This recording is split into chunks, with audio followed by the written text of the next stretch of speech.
A grief engulfed Ebulako Elukobe village in Kisumu County after a couple was electrocuted to death when doing laundry. Stephen Otiato, a former Kisumu councillor, and his wife Roslyn Akinyi Otiato were confirmed dead upon arrival at the Maseno Mission Hospital minutes after the incident.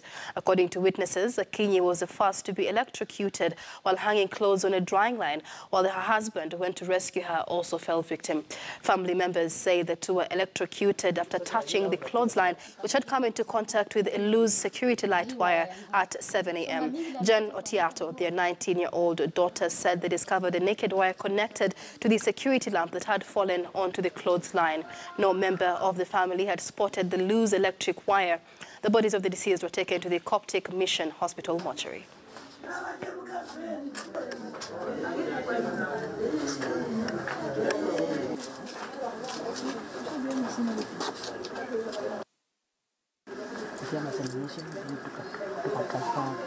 Come to put the clothes here on the wire line, and this is our security light here. So hii security light wa hapa na kamba hii ni yetu ya kuweka nguo. So tunaamini kama hii bulb by that time ilikuwa imehang. So hatujui kama hiyo waya ilikuwa imetoka hapo imeshika hii waya ya nguo. So wakati mami alikuja kuweka nguo hapo kwa kamba, alafu ikafanya nini? Akakuwa electrocuted. Alafu daddy alikuwa ametoka bathroom, he was just tied in a towel. He came to give aid. Akapata kwamba alipojaribu kushika mama yeye akaanguka pale. When people came, one of my brothers here is a practicing doctor. Alipojaribu kuja kumfanyia first aid, it was too late. We lost both of them.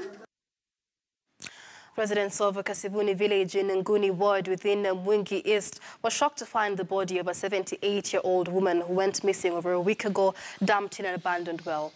The deceased, Priscilla Nzizi Kitavi, was allegedly abducted from her home and killed by people believed to be family members. Kitavi went missing on the 23rd of September, according to her son, Boniface Kitavi. The local police and neighbors have since been looking for her in vain until the body was discovered. It took the intervention of the Kenya Disaster Rescue team to retrieve the body from the well. He said suspects had previously issued death threats to his mother and that the matter was reported to police, but no action had been taken.